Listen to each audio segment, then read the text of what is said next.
Hello नमस्कार दोस्तों, आप सभी कैसे हैं? आशा करता हूँ आप सब बढ़िया होंगे। तो दोस्तों ALP CBT 2 का 6 तारीख का शिफ्ट का पेपर खत्म हो चुका है। पहली शिफ्ट का जो चल रही थी और उसमें जो हमने पहले देखो आपको बताया था पेपर कैसा आया कैसा नहीं आया, उसके बारे में मैं बता दूं। जो मैंने आपको पहले बताए थे साइंस के फॉर्मूले वगैरह दिए थे और साइंस के जो भी फॉर्मूले दिए थे उसमें जाकर के आप देख लेना। जो साइंस के क्वेश्चन आए हैं वो वहीं से आए हैं। स्टूडेंट का रिव्यू मैं आपको दिखा दूंगा कैसा रिव्यू है कैसा नहीं है, और सभी स्टूडेंट से आपको पता भी चल जाएगा। और आप पेपर दे के आए होंगे जिन्होंने हमारे नोट्स पढ़े होंगे और जिन्होंने देखा होगा जो साइंस के नोट्स पढ़ के गए होंगे, वहां से कम डिक्टो के डिक्टो क्वेश्चन फंसे हैं। और जितने फॉर्मूले थे उनपे जो न्यूमेरिकल आए थे उस नोट से एक भी बार नहीं है। और 6 तारीख की जो शिफ्ट दूसरी होने वाली है तो मैं सभी उनसे भी कहूंगा, जितने भी स्टूडेंट हैं कहीं से भी कैसे भी करके मेरे टेलीग्राम पर चैनल पर जा करके उन नोट्सों को डाउनलोड करके 10 मिनट के लिए उन नोट्स को देख कर जरूर जाएं, जिससे कि आपको 10-15 नंबर का फायदा आराम से हो जाएगा।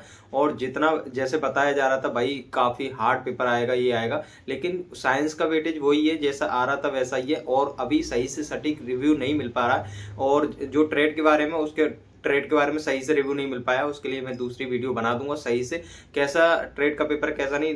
मेन बात है ट्रेड की तो थी ही, लेकिन मेन बात यह है कि जो हमने आपको नोट दिए थे और जो मेंसुरेशन के जो फॉर्मूले दिए थे और मैंने जो बताया था कि यहाँ से एलसीएम एचसीएफ के क्वेश्चन देख के जाना, और जो मैथ के फॉर्मूले दिए थे मेंसुरेशन के उसके डिक्टो क्वेश्चन आपको वहां पर देखने को मिले।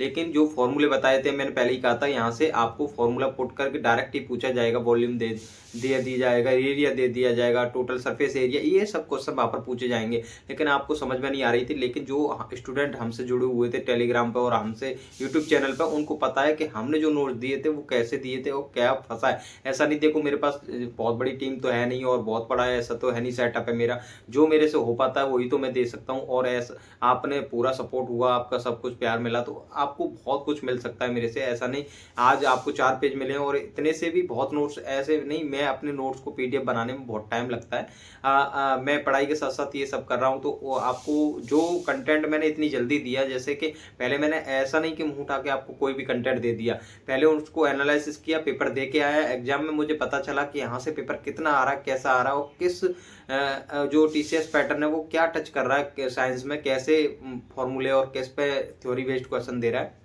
तो उस हिसाब से मैंने 6 तारीख की शिफ्ट वालों के लिए मैंने वो नोट्स प्रोवाइड कराए थे कि भाई इनको जरूर देख करके जाएं, इससे आपको डायरेक्ट वहां पर क्वेश्चन देखने को मिलेंगे और समझ में भी आ जाएगा। और काफी स्टूडेंट को अच्छा रिव्यू था। जो मैंने वो दिए थे, जो नोट्स दिए थे उसमें एक एक फॉर्मूले की डिटेल में लिख रखा है मैंने कि कैसे फॉर्मूले कहाँ पर पुट करना है और किस फॉर्मूले का क्या मतलब है और कौन सा फॉर्मूला किस न्यूमेरिकल में लगाना है और किस न्यूमेरिकल जो फॉर्मूला है उसमें कौन सी यूनिट यूज करनी है, कौन सा यूज नहीं करना, सीजीएस वाली यूनिट यूज करनी है या मतलब ऐसा ही यूनिट यूज करनी है, ऐसा यूनिट सब में यूज करनी है, कैसे सारी प्रॉब्लम वहां पर बताई गई थी। एक एक नोट्स में एक एक लाइन लिखा हुआ है। अगर आपने उस लाइन को एक एक लाइन को अच्छे से पढ़ा हो तो आपको सब समझ में आ गया होगा कहाँ कौन सा फॉर्मूला कब कौन सी यूनिट यूज करनी है कौन सी नहीं करनी है, सब कुछ लिखा हुआ था। 4 से 5 चैप्टर के फॉर्मूले थे जो साइंस के अंदर आना, और एक भी क्वेश्चन थ्योरी का वहां से भी नहीं छूट सकता। ऐसा इतना पेपर वो ऐसा नहीं आ रहा था। साइंस मतलब उस 4 पेज से उससे बाहर नहीं जाएगी। मतलब इंजीनियरिंग ड्राइंग की मैं कह नहीं सकता। और प्रोजेक्शन एंड व्यू के न्यू क्वेश्चन वो न्यू पेज दिए थे मैंने, 2-3 पेज दिए थे, उससे मतलब समझ में आ सकता है। ये नहीं कह रहा कि मैं उनसे पूरा ही क्वेश्चन हो जाएगा। और कंप्यूटर और इसके बारे में तो मैंने नहीं दिए थे आपको नोट, जो मेरे पास थे वो मैंने आपको प्रोवाइड करा दिए। और जो आगे टाइम ज़्यादा भी मिलता है, एग्जाम में इतना टाइम नहीं मिल पाया तो इसलिए मैं कम ही वो कर पाया, नोट्स दे पाया। और इतना मैं ज़्यादा नोट्स आपको दे भी देता तो आप कंफ्यूज भी हो जाते। जो मुझे लग रहा था उचित है और जो बताना चाहिए था वो मैंने आपको बताया था। जैसे वो नोट्स दिए थे मैंने, साइंस के नोट्स दिए थे और मैथ के फॉर्मूले के वगैरह दिए थे, वो नोट्स मैंने दे दिए थे। और एलसीएम और एचसीएफ के नोट्स दे दिए थे कि, और वही नोट्स दिए थे मैंने मैथ के अंदर जहां से क्वेश्चन आए थे, जहां से आपको क्वेश्चन देखने को मिल सकते हैं। फालतू कुछ नहीं दिया था क्योंकि इतना टाइम भी नहीं था, आपको खुद भी पता होना चाहिए। लेकिन जो आने वाले एग्जाम है, एनटीपीसी ग्रुप डी है और भी जितने भी एग्जाम है, एएलपी की न्यू वैकेंसी है, उसके लिए आपको टाइम है, सब कुछ है और उसके लिए एकदम बढ़िया से बढ़िया नोट्स आपको मिलेंगे। और कम टाइम में अच्छे से तैयारी कर लें। जो हमसे टेलीग्राम पे जुड़े हुए हैं उन बच्चों को सबको पता है, मतलब स्टूडेंट को, कि हाँ क्या हम नोट्स दे रहे हैं और कैसे नोट्स दे रहे हैं, उनको कितना समझ में आ रहे हैं। एक एक क्वेश्चन आपको समझ में आएगा। मैथ का क्वेश्चन होगा तो एक एक डाउट जो आपका होता है बिना टीचर के भी आपको ये समझ में आ जाएगा कि आपका डाउट कहाँ है। हर चीज वहां पर एक बॉक्स बना करके साइड में लिख दिया गया है कि आपकी ये प्रॉब्लम तो यहाँ ये करना है, सब कुछ लिखा हुआ है। और ऐसे ही मैंने साइंस के नोट्स बनाए थे, ऐसे ही सब सब्जेक्ट के नोट्स बने रखे हैं। और आपको मैं बस ये है कि आप ज़्यादा से ज़्यादा सपोर्ट करते हैं और प्यार देते हैं, तो मतलब मेरा भी मन करेगा कि हाँ, आपको नोट्स आपने दूँ, और जिससे कि आपका भी टाइम बचे। जो कि मैंने मैथ के जो नोट्स बनाए थे, कम से कम 1.5 साल लग गई थी मुझे नोट्स बनाने में। 3 रजिस्टर हैं जो मैंने सॉल्यूशन से ही फुल कर रखे हैं। ऐसा नहीं कि मैथ आपने 4 पेजों में पढ़ लिया और आप मैथ मुंह उठाकर पेपर देने चले गए, वहाँ कुछ भी हवा भी नहीं लगती है और उन लोगों का सिलेक्शन भी नहीं होता है। उस पर पूरे अच्छे से सब्जेक्ट पर काम किया जाता है, जब जा करके नोट्स तैयार हो पाते। और वो आपको नोट्स बिना मेहनत करे ही मिल जाएं और आपको डायरेक्ट को प्रैक्टिस करें, तो आपको कितना फ़ायदा होगा आने वाले एग्जाम में। तो आपको ये सोचना चाहिए। और जो वीडियो भी तो देख लेते हैं, सब्सक्राइब नहीं करते और लाइक भी नहीं करते। आपको ये लगता होगा कि हम स्टूडेंट है तो ये है, तो ऐसे ही यूट्यूब पे तो कोई भी आता है, कोई भी बोल देता है। तो आपको पता भी नहीं होगा कि मतलब इन चीज़ों से, जो सब्जेक्ट के नोट्स हैं, इनसे आपको कितना फ़ायदा मिलने वाला है। एक बार अप्लाई तो करिए, एक बार देखिए तो सही। आपको ऐसा नहीं कि वहाँ पे यहाँ पर पैसा लगता है आपको सब्सक्राइब करने का, लाइक करने का, टेलीग्राम पे जुड़ने का। आप वहाँ से जा भी सकते हैं, हट भी सकते हैं, क्विट भी कर सकते हैं। और ऐसा नहीं कि ज़बरदस्ती आपको जोड़ा जा रहा है। बाद में आपको लगता है कि हाँ, यहाँ पर कंटेंट सही नहीं मिल रहा और यहाँ पर सही सलाह नहीं दी जा रही, तो वहाँ से आप हट के कहीं दूसरे चैनल पर भी जा सकते हैं। ज़बरदस्ती पकड़ा नहीं रखा है। एक बार देखिए तो सही, एक बार समझिए तो सही उन नोट्सों को, और जो हमारी बात है उसको अपनी ज़िंदगी में अमल तो कीजिए। आपको पता चल जाएगा कि हमको कितना फ़ायदा हो रहा है, कितना नहीं हो रहा है। एएलपी सीबीटी 2 वालों को तो फ़ायदा देखो, जितना हो सकता था हमसे, हमने उतना कर दिया। जो अपनी मेहनत थी, इतने दिन मेहनत करी थी, 1-2 महीने, उसको हमने उनको दे दिया। और उनको पता भी चल गया है कि हमने क्या कंटेंट दिया था, क्या नहीं दिया था। तो इतनी 1 महीने की मेहनत हमने 4 पेजों में कम से कम 10 मिनट में ही समेट के दे दी थी उनको। और हर फॉर्मूले का किताब में जो डिटेल में इतना बड़ा सॉल्यूशन बताया जाता है कि उतना उतना कहाँ पर कैसे फॉर्मूले के बारे में पूरी थ्योरी दी जाती है।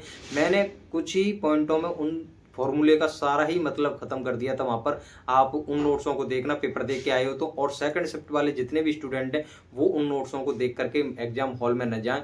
और सबको पहले से ही बता दिया, लगातार जो हमसे जुड़े हुए हैं सभी से स्टूडेंट से मैंने कहा था, जहाँ भी आप शेयर कर सकते हैं उनको मतलब नोट्सों को शेयर कर दें।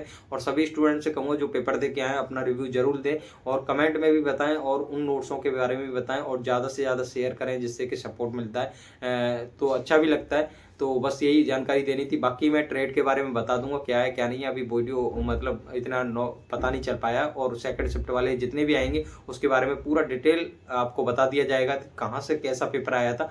और कट ऑफ की बात है, कट ऑफ के बारे में बता दिया जाएगा, क्या कट ऑफ जाने वाली है, क्या कैसे लगेगी। पूरी सटीक एनालिसिस आपको करके दी जाएगी, आपको डाउट नहीं होगा। आपके इतने नंबर हैं तो आप तैयारी कर सकते हैं साइको के, और नहीं है तो आप मतलब एनटीपीसी में लग जाएं, ग्रुप डी में लग जाएं। क्योंकि ये हाथ से आपके जॉब निकल गई तो दिक्कत हो सकती है। और आप एएलपी के ही भरोसे लगे रहे कि 1 महीने में रिजल्ट आएगा, पता चलेगा कितनी कट ऑफ जाएगी, तो ये बर्बादी की निशानी है, ये समझ लीजिए। आप किसी की बातों में आकर के कहीं भी मतलब एक ही एग्जाम पे फोकस करे हुए लगे हुए हैं। आपको पता है कि यहाँ पर 18,000 बच्चों का ही सिलेक्शन होना है, इससे बाहर तो सभी को आना ही आना है। तो उसको देख करके ही अपनी आगे कदम बढ़ाने, ऐसा नहीं कि आप एनटीपीसी को भी एग्जाम को बिगाड़ लें, ग्रुप डी का भी एग्जाम बिगाड़ दें। 12th लेवल, ग्रेजुएशन लेवल की ये वैकेंसी बहुत मुश्किल से आपको इतनी वैकेंसी मिली है, दोबारा देखने को नहीं मिलने वाली।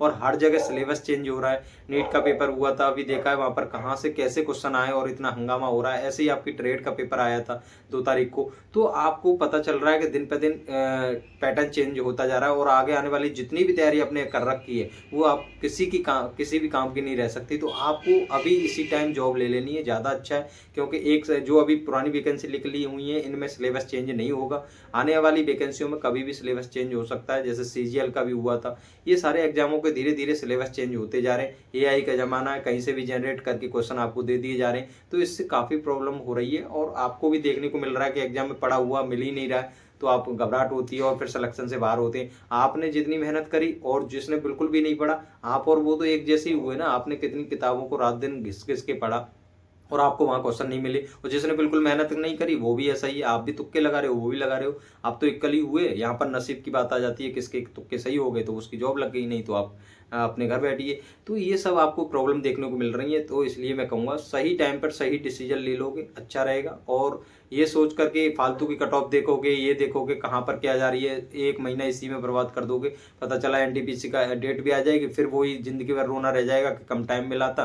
भाई टाइम तो आपको खूब मिल गया, अभी एलपी का पेपर खत्म हो जाएगा, एनटीपीसी में लग जाना। ये तो है नहीं कि आपने एक ही फॉर्म भर रखा हो। ग्रेजुएशन कर रखी है उन्होंने, एनटीपीसी का भर रखा होगा, 12th कर रखी है उन्होंने, 12th वाला फॉर्म भर रखा होगा एनटीपीसी का। तो आप अपने एग्जाम को देख करके उसमें लग जाइए। UP triple S C PET का भी फॉर्म आ गया, आपकी एनटीपीसी की तैयारी होगी उसकी ऑटोमेटिक हो जाएगी। डीआई वगैरह वहां पर पढ़ोगे, हिस्ट्री पॉलिटी जियोग्राफी साइंस वगैरह ये सब वहां पर पढ़ोगे, करंट अफेयर भी पढ़ोगे।